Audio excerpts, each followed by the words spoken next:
দেখে রেখো যে যে বুঝতে পারছো না। শান্তমণ্ডল, ঠিক আছে। আর এই শান্তমণ্ডল তাহলে জেট প্লেন, তারপর বড় বড় প্লেন গুলো, কার্গো প্লেন, সব কোথায় দিয়ে চলাচল করবে? শান্তমণ্ডল। শান্তমণ্ডল দিয়েই, শান্তমণ্ডল কোনটি? স্ট্র্যাটোস্ফিয়ার, ঠিক আছে। কোশ্চেন কি হলো তাহলে? কোন স্তরকে শান্তমণ্ডল বলা হয়? উত্তর হচ্ছে স্ট্র্যাটোস্ফিয়ার।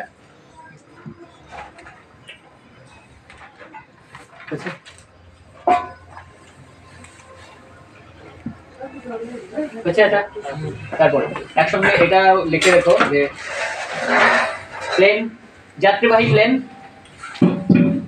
যাত্রীবাহী প্লেন মানে মানুষজনকে নিয়ে যে বড় বড় প্লেন গুলো ওড়ে, সেই প্লেন গুলো। তারপর জেট প্লেন, কমা চিহ্ন দিয়ে জেট প্লেন,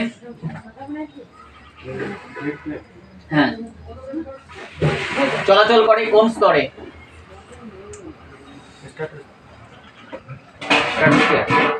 উত্তর স্ট্র্যাটোস্ফিয়ার। আর শুধু জেট প্লেন কোন স্তরের উপর দিয়ে চলাচল করে যদি বলে, তাহলে বলবে ট্রপোস্ফিয়ার। শুধু জেট প্লেন যদি বলে, কারণ জেট প্লেন গুলো সেগুলো হচ্ছে এই যুদ্ধ জাহাজগুলি, সেগুলো খুব একটা বেশি উপর দিয়ে চলাচল করে না। এই ট্রপোস্ফিয়ারের উপরে